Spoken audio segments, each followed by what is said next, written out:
এই যে দেখতে পাচ্ছেন, এটা হচ্ছে আমার শখের বারান্দা।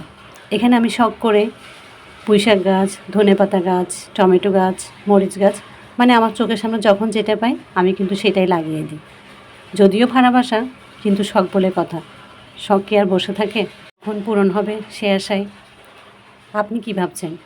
আপনার একটা শখের বারান্দা হবে, ছাদ বাগান হবে, আপনি সেখানে ইচ্ছা অনুযায়ী গাছগাছালি লাগাবেন। হয়তো একটা সময় দেখবেন আপনার শখ থাকবে, স্বপ্ন থাকবে, কিন্তু পূরণ করার জন্য সেই আহ্লাদটা থাকবে না। তাই এখনই সময় নিজের ভাড়া বাসায় অল্প অল্প করে হলেও এই শখগুলো পূরণ করার চেষ্টা করুন। এই যে আমি কত শখ করে এখানে পুঁইশাক গাছ লাগিয়েছি। আর পুঁইশাক এমন একটা গাছ যেটা কিনা একবার লাগালে আপনি সারা বছর খেতে পারবেন। এই যে আমি আজকে পুঁইশাকগুলো কেটে নিচ্ছি, এরকম কিন্তু আরো অনেকবার আমি কেটে কেটে নিয়েছি, যেটা আপনাদের সাথে শেয়ার করা হয়নি। করেছিলাম আগেও কয়েকবার। এখন ভাবলাম আজকে করতে যেহেতু এগুলো একেবারে কেটে ফেলবো, কিছুদিন পরে কিন্তু এগুলো থেকে আবার নতুন করে বের হবে ডাবল।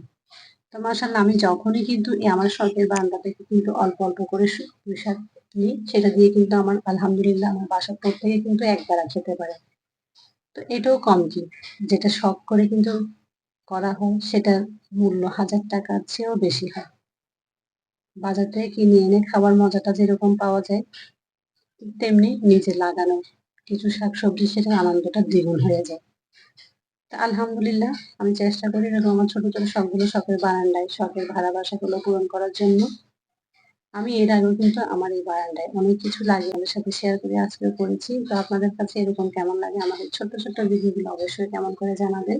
আর সময় থাকলে নিজের ছোট্ট ছোট্ট শখগুলো কিন্তু পূরণ করার চেষ্টা করি, কারণ সময় একবার চলে গেলে সেই সময় আর ফিরে পাওয়া যায় না। হয়তো একটা সময় আপনার শখ পূরণ করার জন্য যথেষ্ট পরিমাণে জায়গা থাকবে, সময় থাকবে, সুযোগ থাকবে, কিন্তু হয়তো আর সেই আহ্লাদ, শখটা আপনার আর থাকবে না। তখন শুধু আফসোস করে থাকা ছাড়া আর কিছুই থাকবে না।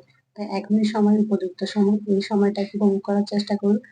আলহামদুলিল্লাহ, আমার সবগুলোর সাথে কিন্তু আজকে পুঁই শাক কেটে নিয়েছি। এখন দেখেই বুঝতে পারতেছেন আলহামদুলিল্লাহ কত সুন্দর শাক। এগুলো আসলে কেমন জানি দেখলেই মনটা ভরে যায়।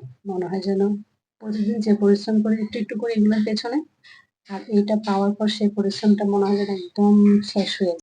অনেকে হয়তো বলবেন পুঁইশাক নিয়ে এতই বা কিসের কথা, সামান্য পুঁইশাকই তো। আসলে পুঁইশাক না, এটা হচ্ছে একটা শখ, ভালোবাসা। আসলে শাকের প্রতি বা বাগানের প্রতি, গাছ লাগানোর প্রতি যাদের এই ভালোবাসাটা আছে তারাই শুধু এটা বুঝতে পারবে। যাই হোক, আজকের ভিডিওটা করছে আমার মেয়ে। ও হয়তো ছোট মানুষ, ঠিক মতো করতে পারে না, যতটুকু পেরেছে করছে আলহামদুলিল্লাহ।